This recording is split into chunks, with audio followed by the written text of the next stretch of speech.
Everyone. As you know, my name is Parviz Laka, and I'm here to provide you with this week's Jamaati institutional update.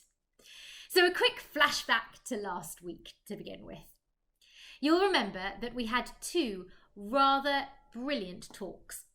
One from our ITREB chairman Farhad Mawani, and the other from Alwaez Rai Kamaluddin Ali Muhammad.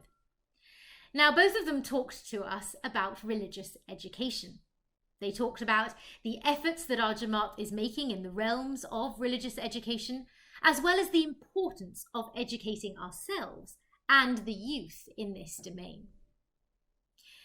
We then took a rather beautiful trip down memory lane as we looked back at Maulana Hazar Imam's memorable Diamond Jubilee visit to London in 2018. And I'm sure that brought about lots of smiles. So this evening, we have much more in store for you, but before I share the programme for tonight, here are the highlights of the week ahead.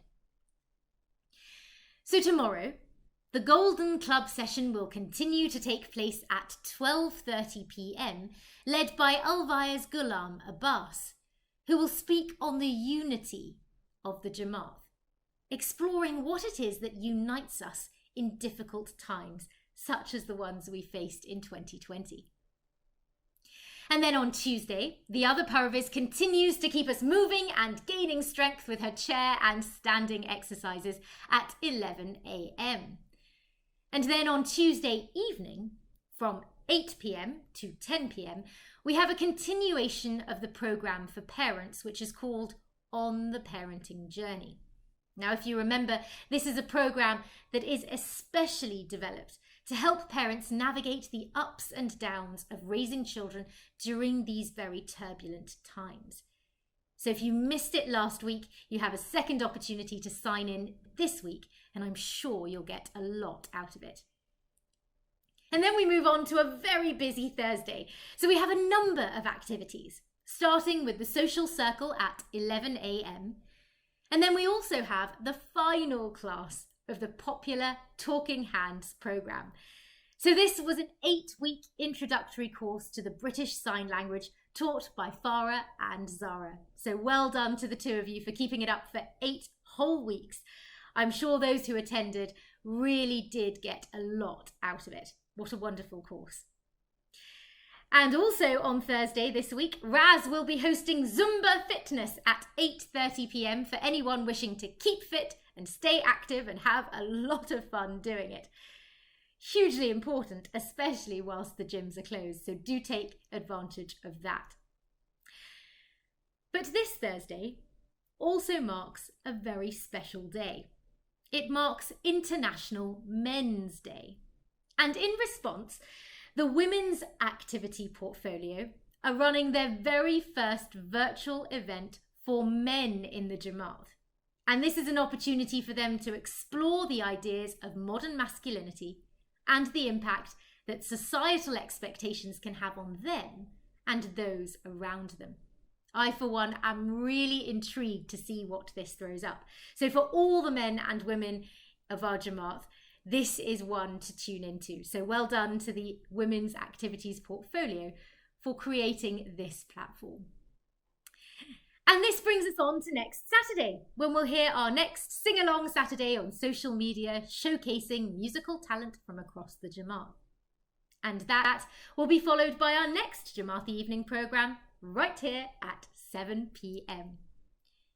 So details of all of these events and much, much more can, as always, be found in our favourite weekly digest Al Saha, on our social media pages and the II UK app, or on the.ismaili/UK. So this evening, once again, we have another brilliant programme for you. And tonight we'll first be hearing from the chairperson of the Aga Khan Health Board, Akbar Dallah. And this will be followed by an ITREB talk by Alwaez Ghulam Abbas, who, if you remember, is hosting a very interesting Golden Club event tomorrow.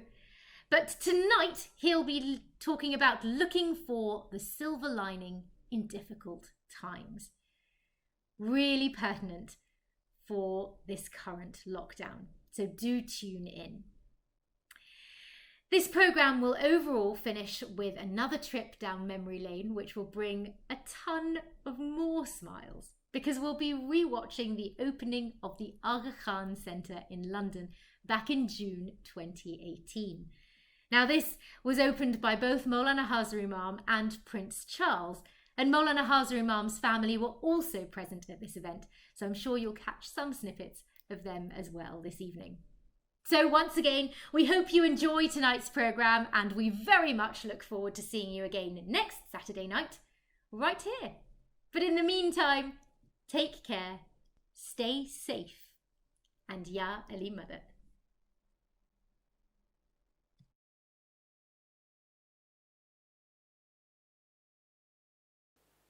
Ya Ali Madad. The coronavirus health pandemic has affected many aspects of our lives, including how we work, study, and socialize. As we are now in a new phase of national restrictions, with infection rates continuing to rise, and with the flu season also underway, there will once again be significant pressures on our national health systems.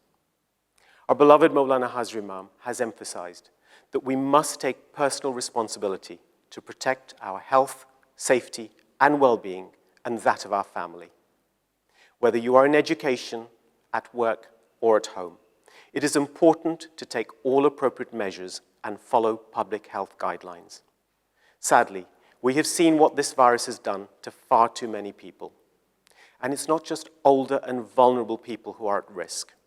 There is now evidence that some younger people suffer symptoms of long COVID, that is, longer-term effects lasting several weeks or months after the initial diagnosis. With Jamaat still closed and many working from home, perhaps isolated or separated from family and loved ones, and wintry days ahead of us, our mental health and well-being may be impacted.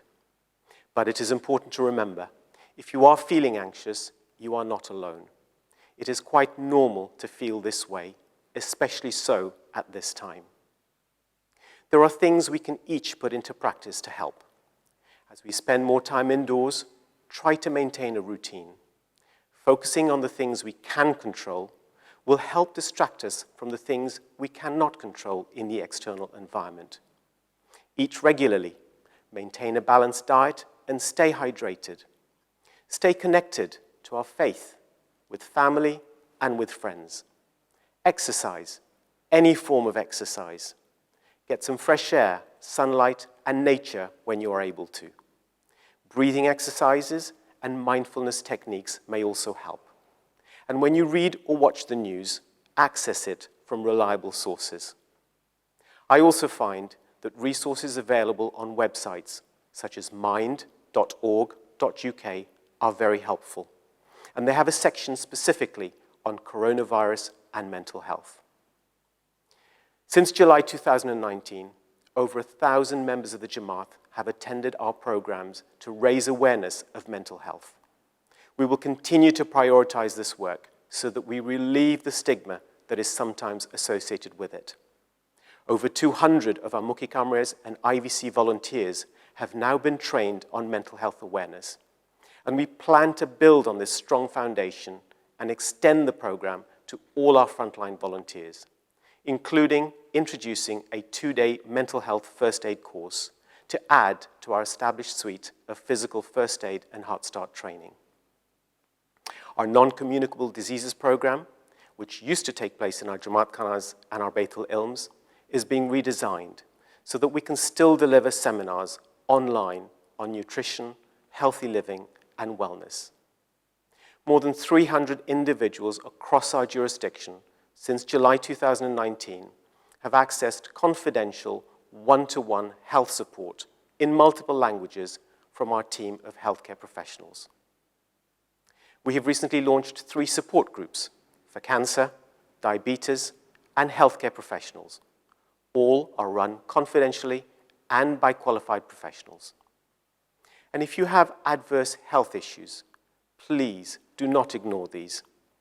Please do make an appointment to see your doctor. An initial appointment may be by phone or a video call, and I urge you not to put this off.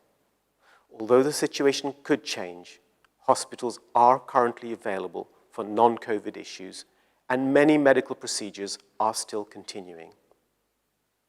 It has been immensely gratifying to see the enthusiasm and energy when our healthcare professionals come forward to assist us with our work, whether through our programmatic activity, our helpline, or just informally wanting to give us time and service.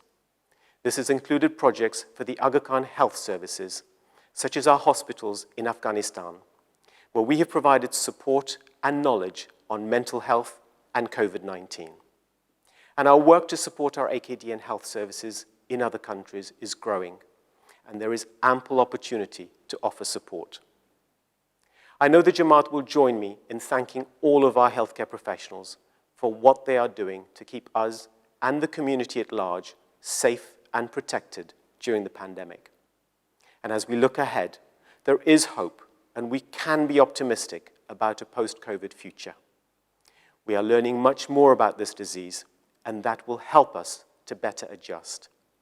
More importantly, there is the prospect of a number of vaccine programs and other therapeutics on the near horizon, so treatment outcomes will be better. Inshallah, vulnerable groups and key workers could start to be offered a vaccine early in the new year. And with that, the hope that our lives can begin to return to some sense of normalcy in 2021. The Jamaat Khana Reopening Task Force will continue to monitor the situation at the local level so that we will once again return to our Jamaat Khanas as soon as it is safe to do so. If anything, the pandemic has given us cause to reflect on our vulnerability and sense of normality, as well as our strength, compassion, and ability to adapt. To all of you, we are here to serve you. Stay safe and socially connected. Ya Ali Madad.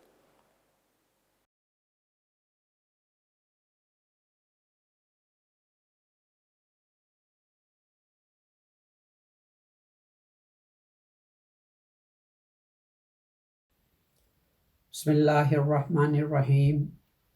Rabbana wasita kulla shay'in rahmatan wa ilma. Subhana rabbika rabbil izzati amma yasifun wa salamun ala al-mursaleen. I just recited a very small verse from the Holy Quran. And this is a profound statement about divine mercy. It is intellectually and spiritually inspiring. As we all know, repeatedly in the Holy Quran, it has been emphasized not to just read the verses, but make sure we reflect, we consider them, and we try to ponder on them. In my humble experience, this is a Quranic verse, although small in its length, but it is deeply transforming on a psychological level. And I'll try to expound on this theme in this short talk. The translation of the verse is, O our Lord, you have encompassed, you have submerged everything, kulla shayin, rahmata wa ilma, in your mercy, in your rahmah, and in your knowledge. Just reflect that this verse says that Allah's mercy and His knowledge has encompassed everything of this world and everything of the other world. Every possible being on earth or wherever in the universe when Allah says kul or kulla shayin, it is literally every being that exists, whether it's in physical form, spiritual form, and intellectual form. So all beings are submerged in divine mercy. Just like, think of an ocean and the life within the ocean, marine life. All forms of marine life are submerged in water of the ocean. In a similar way, the entire universe, or all possible universes, have been submerged in divine mercy, Rahmah. Now, when we say Rahmah, or in Urdu or Persian form, Rahmat, there are many people whose name is Rahmat, both men and women. So what is Allah's Rahmat? And we know the two attributes of Allah, Rahman and Rahim, they are rooted in Rahmah. Rahmah really means kindness, compassion, beneficence, benevolent, and maybe many more synonyms. But the focus is on Rahmah here again.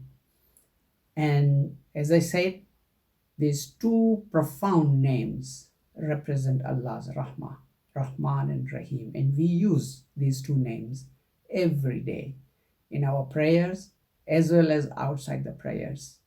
Bismillahir Rahmanir Rahim. Maybe we are saying it in a mechanical way, because unless and until we engage with the language of Quran, gradually it becomes mechanical. And that is the reason that the Quran tells us to reopen ourselves to the meaning of its words, of its language, and engage with the possible interpretations inside. When we do it, then we get engaged with the semantics of the Quran. Rahmah, Allah's kindness, Allah's mercy, Allah's grace, and Allah's beneficence and compassion. What type of kindness, what type of Rahmah He has? Here, I think as humans, we generally look at the Quranic language in human context, and therefore we do not feel the depth of the meaning. Because in our experience, we see people who are kind, and also we may have kindness within ourselves as well. So when we come across human beings who are kind, and with that in our background, when we go through the Quran and see these attributes of Allah, then we take these attributes in a human way. Whereas when the Creator says He is Rahman and Rahim, that means His Rahmah is infinite, limitless, unfathomable. And that's how we have to feel it, first on a theoretical level. Just imagine the limitations of human beings. All our qualities, all our intellectual possibilities, they are all limited by the very nature of human being. So reflection on the Quran, it enables us to develop awareness about our limitations. And in the same time, it enables us to feel the infinity of divine Rahmah.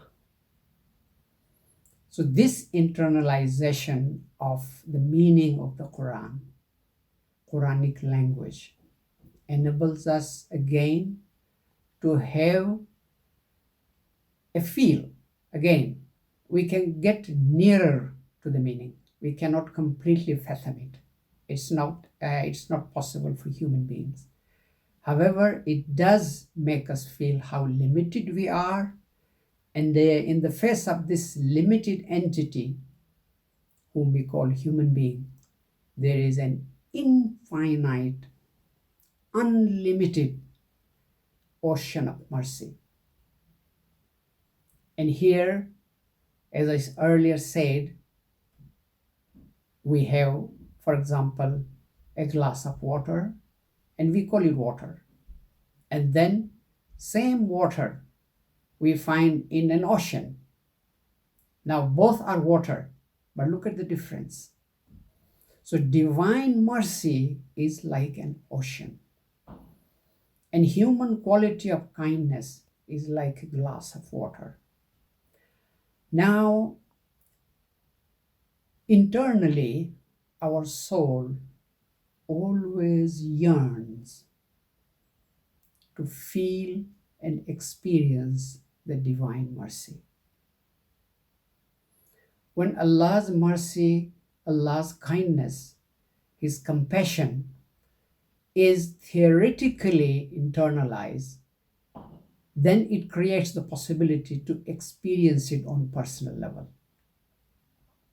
You know, all the prophets and all the awliya, the imams, they represent that mercy, the infinite mercy on earth.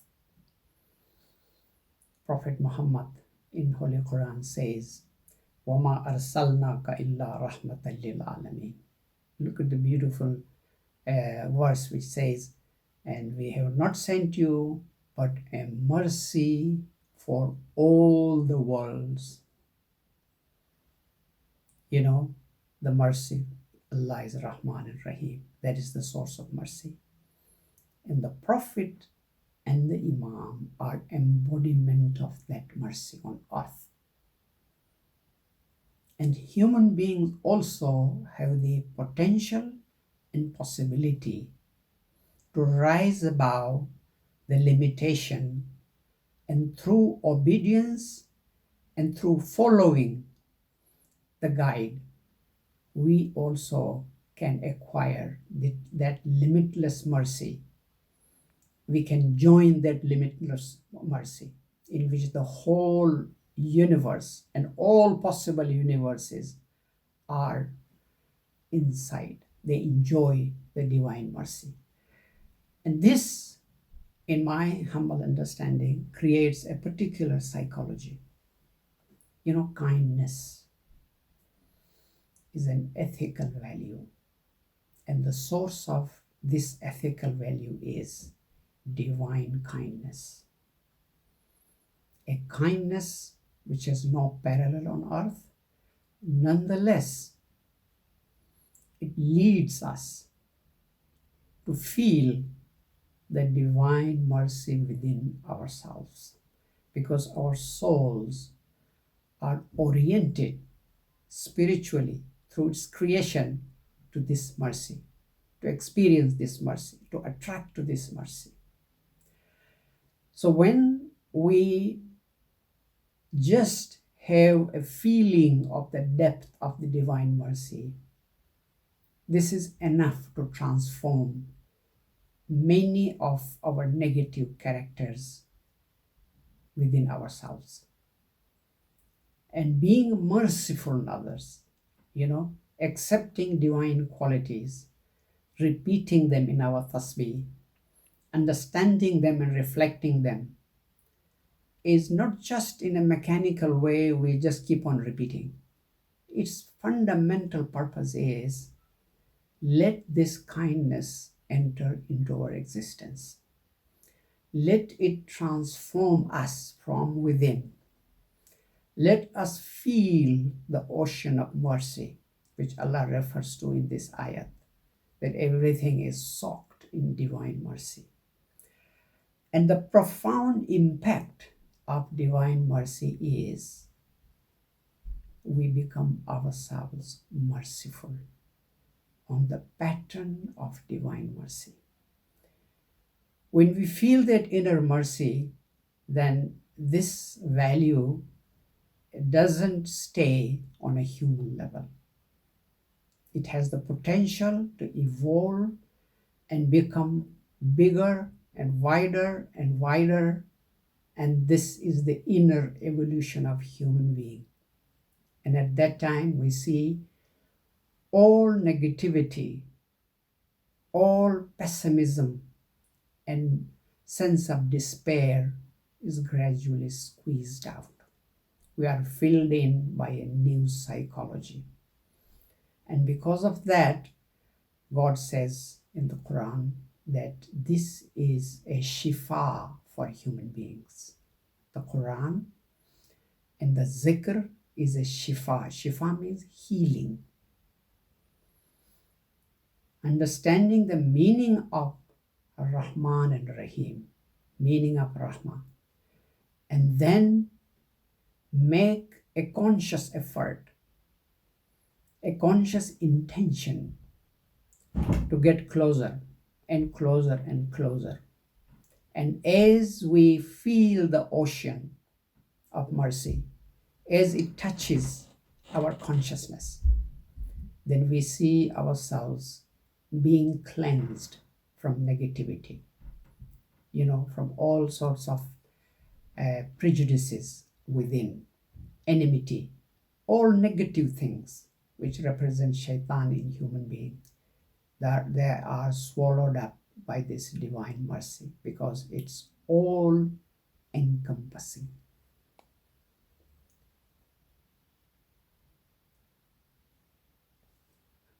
All encompassing.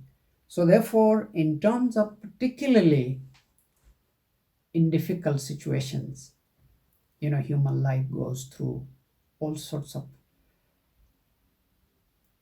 phases, sometimes low, sometimes high, sometimes easy, sometimes more difficult. It's never an even field. It's uneven. It goes up and down. But when we develop inner contact with divine mercy and try to feel it mainly through tasbih, because tasbih is the only source, the repetition of divine name with meaning. This takes us from conceptual level, theoretical level, rational level to experiential level. And many times Allah Himself puts us in difficulty so that we are pushed towards His mercy, because we need His mercy. We are within His mercy. This inner awareness, when we develop inside ourselves, then we can create a shield within. All ups and downs in the end are positive. Even the most negative experiences in life, they prove to be positive when you look at them through divine mercy. Allah is, one of the names of Allah is Al-Wadud, the source of all love. How can He punish us if we love Him? That's impossible. So therefore, even difficulties in life, they come to us so that we are pushed towards His mercy. Once we feel His mercy touches our conscience, then we are saved. We create a most powerful shield to protect ourselves from material difficulties. Although they may come, but we would be able to rise above with the help of His mercy, because His mercy is full of His love. Mercy cannot be without His love. So therefore, my humble message here is, in these difficult times that we have been facing for nearly a year, let's focus on divine mercy outside and within. Let's feel this infinite source. Let's feel that we are in the ocean of His mercy. And therefore, although the material world may impose limitations on us, may impose trials, tribulations, but faith teaches us to get in touch, to remain in touch with the mercy of Allah. And that is the source of hope in the world. True hope, infinite hope. And the Quran states very beautifully, La taqnatu min rahmatillah. Never ever be despondent with the mercy of Allah. So for a believer, there is no way he can become despondent. And Imam Sultan Masha said I think in his memoir, in many other places, that despondency is sin. And Quran also says only an unbeliever becomes despondent. Otherwise, living in his ocean of mercy, how can we become despondent with all the difficulties we have? So we have to try to develop a psychology which has the power to heal us from within and never allow germs of despondency flourish within us, although they might come, because we are humans, we have weaknesses, but we have the potential to rise above them continuously as we remember His mercy and our existence within His mercy. Thank you very much. Ya Ali Madad.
The opening of the Aga Khan Centre is a tangible symbol of His Highness's commitment to the advancement of knowledge through education, and a long-standing interest in architecture and the quality of the built environment.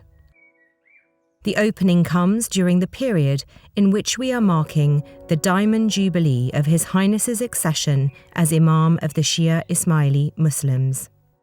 The Ismaili Imams have had a long tradition of championing scholarship dating back to the founding of Al-Azhar University in Cairo over 1,000 years ago. We've been operating in London for 40 years now, and for some time we've been thinking about having a permanent building of our own, and ideally one that we could design and build from scratch that would have something of our own identity in the architecture. The Aga Khan Centre will be a newly permanent home for the Institute of Ismaili Studies, the Aga Khan University's Institute for the Study of Muslim Civilizations, and the UK office of the Aga Khan Foundation. The first time it was suggested to us that we should look at developing a site on this estate, to be honest, I was a bit sceptical because King's Cross had a reputation as not a very nice area, and it really took some brave imagination to see what it could possibly be. Argent, the developers, had a great vision for a mixed-use development that's totally unrecognisable from what it was 10 years ago.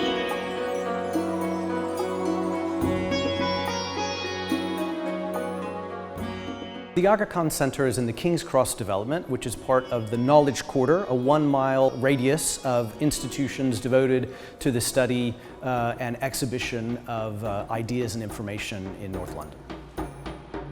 King's Cross is a very important site for us. In the 19th century, it was a hub of economic activity. It was a place where goods came from across the United Kingdom to go out to the rest of the world. What's important now in the 21st century, we're living in a knowledge economy, and it's a place where institutions are coming together, where ideas are mingling, and we want to be a part of that conversation. Design architect of this building is Markey and Associates. Professor Markey has amazing ability to work with light and form, and his buildings look very simple, and it's only when you work on them that you realize how complex it is to make something look simple. The Aga Khan Centre is our third project for His Highness and the AKDN. The two others are the delegation building in Ottawa and the Aga Khan Museum in Toronto. In our office, we are calling this the trilogy. And if there's commonality between the three projects, we would say is a certain modernity which responds to the external environment, to the Western world on the outside, but on the inside, there's a very unique ambiance that is created, which is a nod to Islamic culture and design.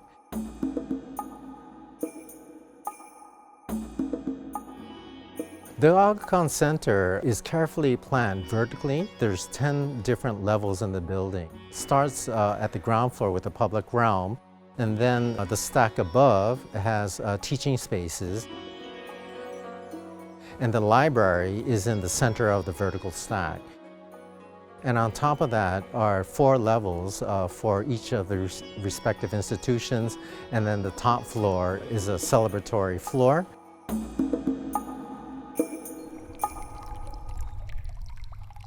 The unique feature of the Aga Khan Centre are the series of 6 gardens, one on every face of the building, which travel from the second level all the way up through the roof. Some very intimate in scale and some that are larger.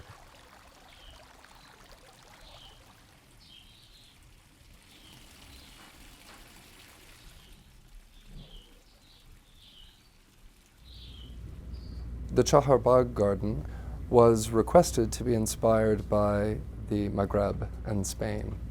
And so we looked at of course, the Alhambra and the Court of Oranges in Cordoba.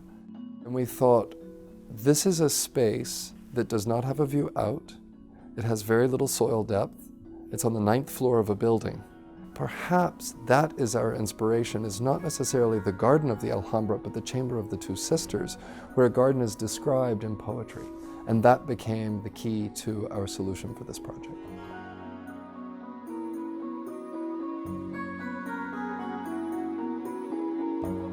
There's another very key important feature of this building, which is a little bit more intangible, which is light. And you will see that the building on the exterior has a lot of glass, but the glass is treated with 47% white ceramic frit, and it gives a very important kind of texture and lightness from the outside, but on the inside, the light gets filtered in through the ceramic frit. In Japanese architecture, we still enjoy a sense of craftsmanship, using the latest technology, using modern materials, and that gives the building kind of a unique tactility and a unique scale.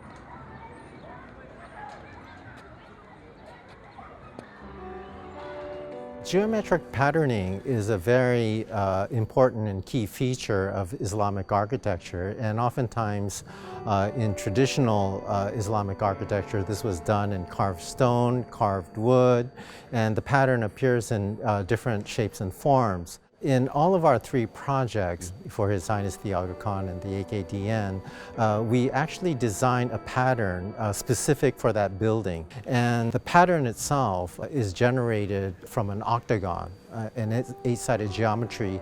And by connecting the points, it creates a star. And that motif repeats itself in different shapes and forms on the glass, on the balustrade, in the carpet, in the ceiling.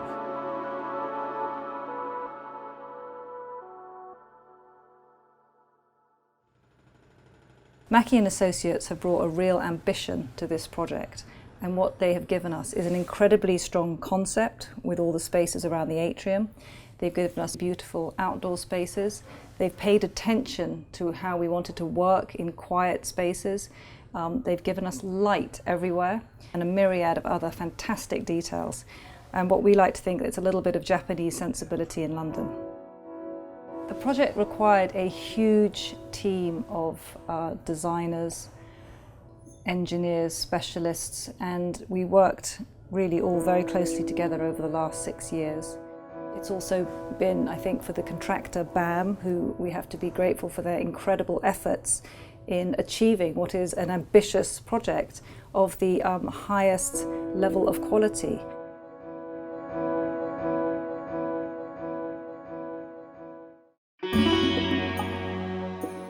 There are four kinds of users of the buildings. There are, I think, first and foremost, students at the two academic institutions, the faculty and the staff of those institutions, as well as of the Aga Khan Foundation, and the wider public. The Aga Khan Centre will be an institution that is open to the public at certain times.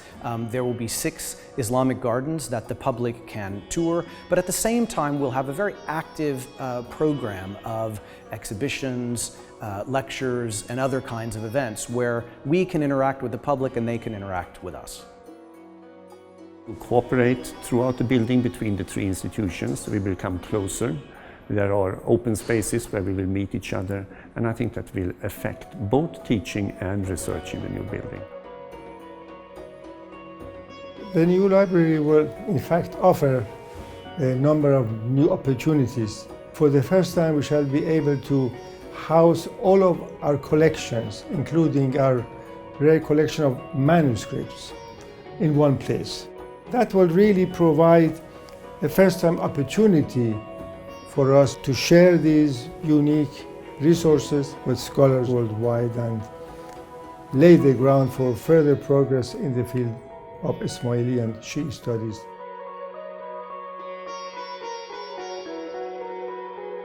The ultimate joy of the architect comes when the building is occupied by its users, and we hope that this will generate a new sense of collaboration and a kind of synergy between the different institutions.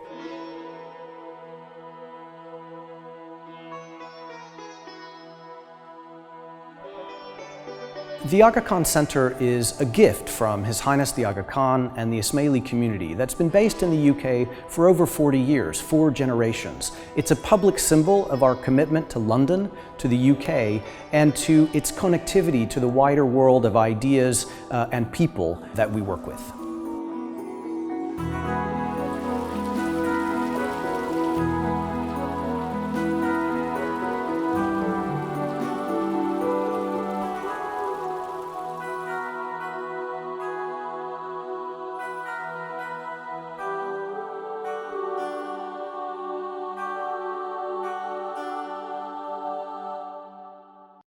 Your Royal Highness, Your Highness, members of His Highness's family, distinguished guests, excellencies, ladies and gentlemen, thank you for joining us this afternoon on this historic occasion. With your permission, we will begin with a recitation from the Holy Quran, Surah An-Nisa, verse 1, by Nibras ad-Dibiyat.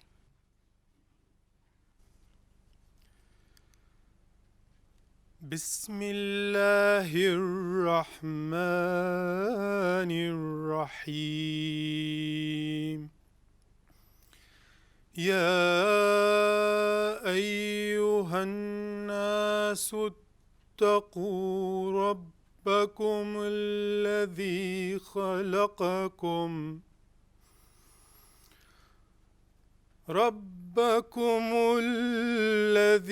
خلقكم من نفس واحدة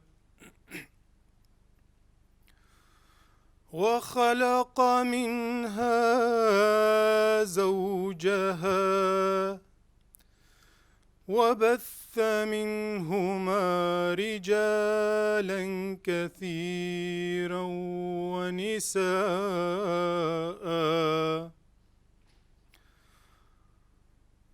واتقوا الله الذي تساءلون به والأرحام إن الله كان عليكم رقيبا.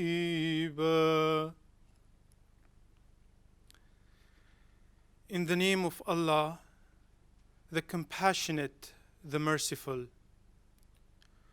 O humankind, be conscious of your Lord who created you from a single soul and created from it its spouse and spread from both numerous men and women.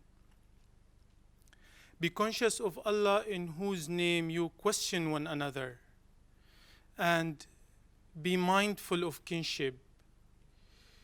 Indeed, Allah watches well over you.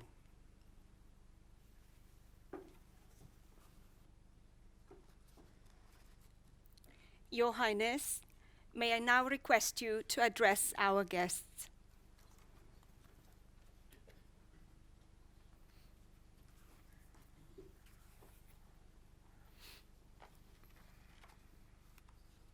Bismillahirrahmanirrahim. Your Royal Highness, Lord Ahmad, Foreign Office Minister, Mr. Sadiq Khan, Mayor of London, the leadership of Camden, Your Excellencies, ladies and gentlemen, what a pleasure it is to welcome you to this celebration.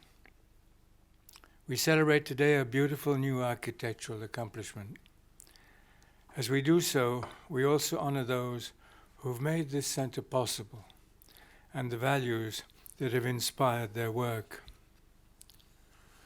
Two of those values deserve special mention today: the value of education as a force for cooperation and healing in our world, and the value of architecture as a source of inspiration and illumination.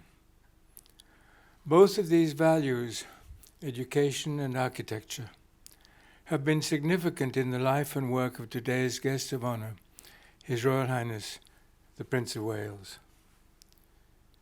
As you know, Prince Charles's commitment to creative education through organizations such as the Prince's Trust and the Prince's School of Traditional Arts has transformed the lives of countless young people from many backgrounds over many years and in many places.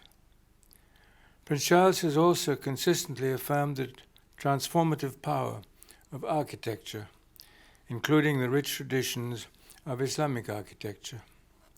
You may know, for example, that his development of an award-winning Islamic garden at his home in Highgrove.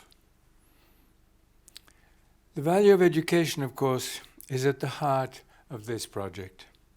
We are proud to open here a new home for two important educational institutions associated with the Aga Khan Development Network and the Ismaili Imamat.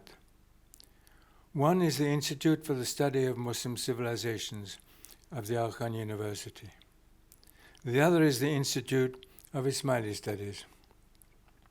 The UK offices of the Aga Khan Foundation will also be located here. These institutions, through their teaching and research, their rich library and archival resources, as well as their tours and public programs, will enrich the lives of the people from the entire world. For those of us who have seen these institutions grow from infancy, it will be a special joy to see them pursue their mission from this beautiful setting. And what a mission it is. One of the central challenges that faces our world today is the challenge of harmonizing many highly diversified voices within an increasingly globalized world. I use the word harmonizing carefully, for our ideal here is not a chorus that sings in unison, but one that blends many distinctive voices into an intelligent, resonant whole. But to do that requires a deep understanding of what makes each voice distinctive. And that is the essential function of the educational endeavors that will make this place their home. The challenge is particularly important in the area of religion. And it has been especially challenging for Islamic-Western relations. For centuries, the Muslim and Western cultures were largely separated geographically, although there have been memorable periods of integration as well on the Iberian Peninsula and in South Asia, among other places. But those were hopeful exceptions to what some observers came over time to describe as an inevitable pattern of clashing civilizations.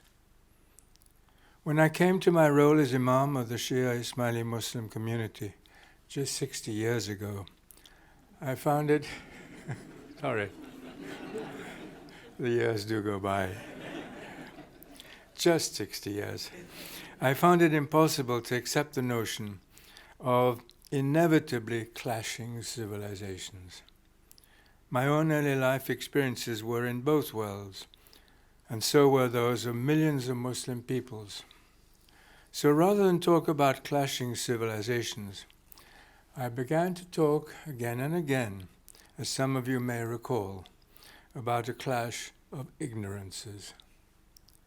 And the assumption behind that phrase was that ignorance could yield to understanding through the power of education.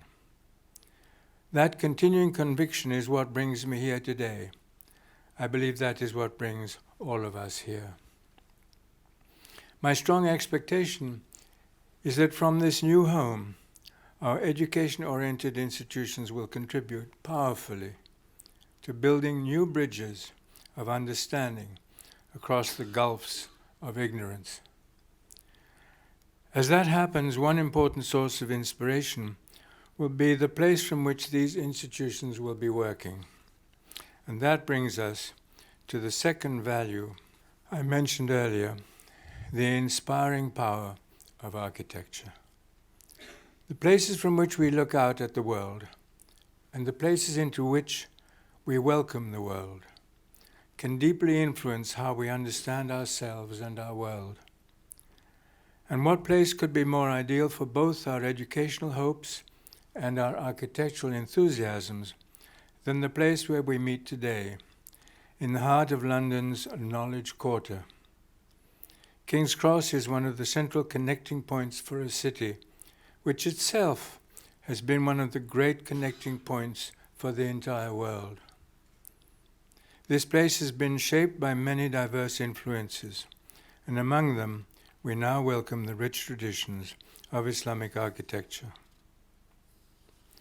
One of those traditions, one that is appreciated by both the Islamic and the British cultures, is the special importance of the garden.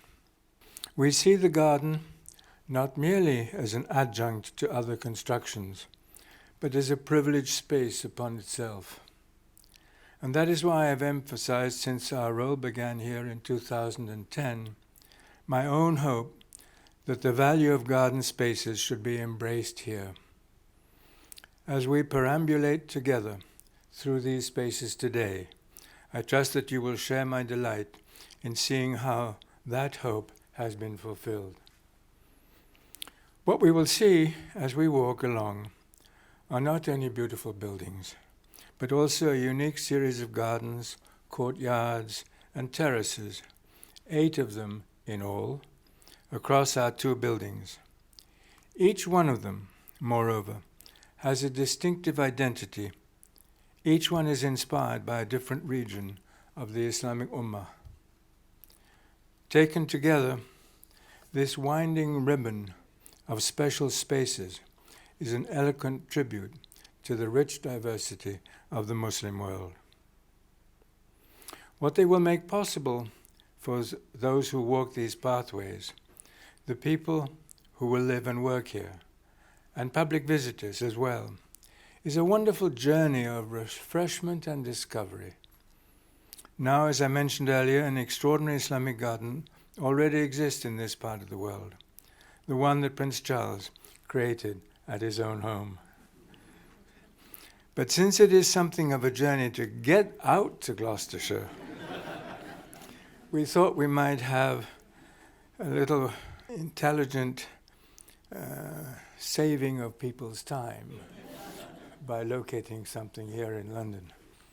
For now, people who visit the centre will visit 8 Islamic gardens right here in the heart of London.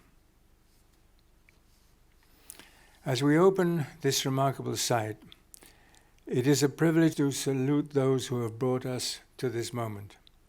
I would recognize in particular our fine relationship with the government of this borough, this city, and this country, as well as our rewarding partnership with the people of Argent.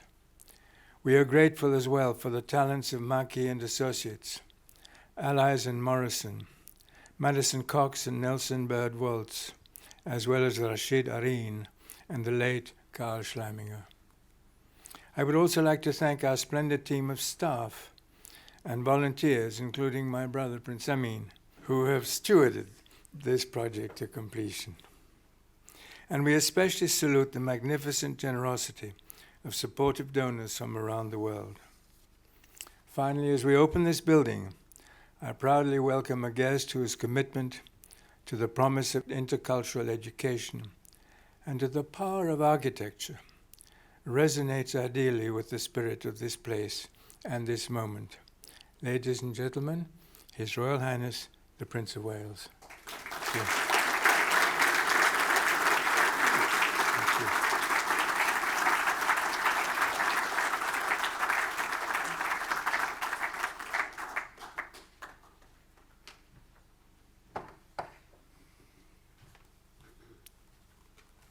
Your Highness, Lord Ahmed, Mr. Mayor, ladies and gentlemen, I need hardly tell you what a very special pleasure it is to be with you this afternoon for the opening of the Aga Khan Centre, and in particular to join you in celebrating the 60th anniversary of His Highness the Aga Khan's succession to the Imamate.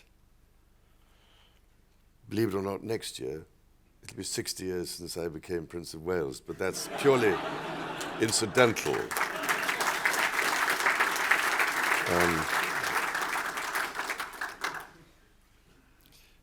It is, of course, Your Highness, the remarkable leadership you have shown over these past 60 years, which has made a reality of everything we see here today.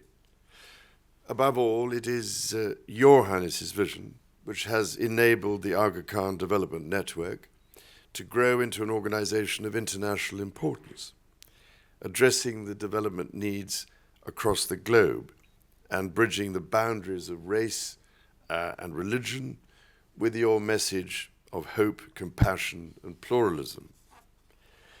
It is, if I may say so, a matter of particular pride that this centre and the international academic institutions to which it is home should be here in London, a great world city, an exemplar of pluralism, and a centre of excellence for specialist academic study. Now, I know that Your Highness's objective in the founding of the Institute of Ismaili Studies and the Aga Khan University Institute for the Study of Muslim Civilizations was to foster better understanding of Islam and of Muslim cultures. I have no doubt that this new space will make a very real difference to such a vital mission and will help ensure that future generations gain a better appreciation of the profound intellectual and cultural contributions that Islamic civilizations have made to our world. I share Your Highness's determination that we must tackle the truly dreadful scourge of persecution and intolerance by knowing and understanding each other better and by building bridges between our cultures and societies. It is heartbreaking beyond words to see how ignorance, narrow-mindedness, and irresponsible leadership cause such pain and suffering in our world, something which the Ismaili community knows only too well. Your Highness, the extraordinary work that you have done throughout your lifetime in the service of humanity and in the name of Islam is as remarkable as it is invaluable. For that you are owed the greatest debt of gratitude, and I did just want to take this opportunity to thank you on behalf of us all, if I may. And if I may, I would also just like to say a brief few words about the Ismaili community in this country and the contribution you have made to British society over so many years.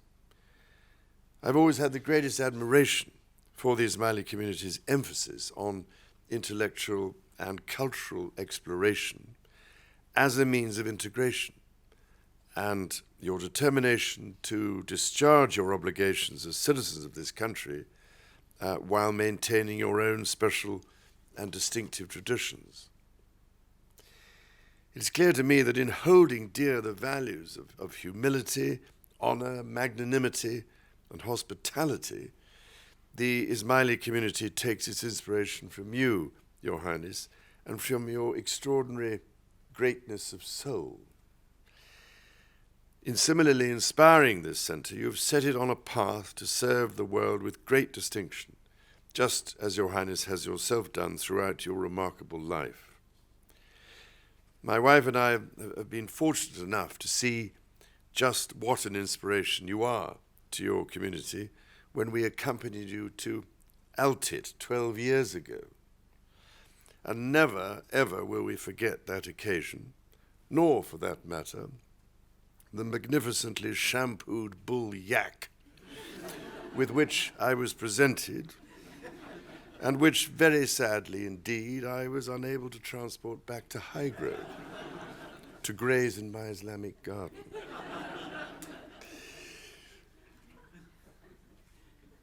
It therefore gives me the greatest pride and pleasure to pay tribute to Your Highness today and to offer you my heartfelt congratulations on your Diamond Jubilee. It is a very great privilege to join you at the opening of this centre, which I know means such a great deal to you, and to convey my warmest best wishes for the crucial work that will be done here in the years ahead. Thank you, Your Highness.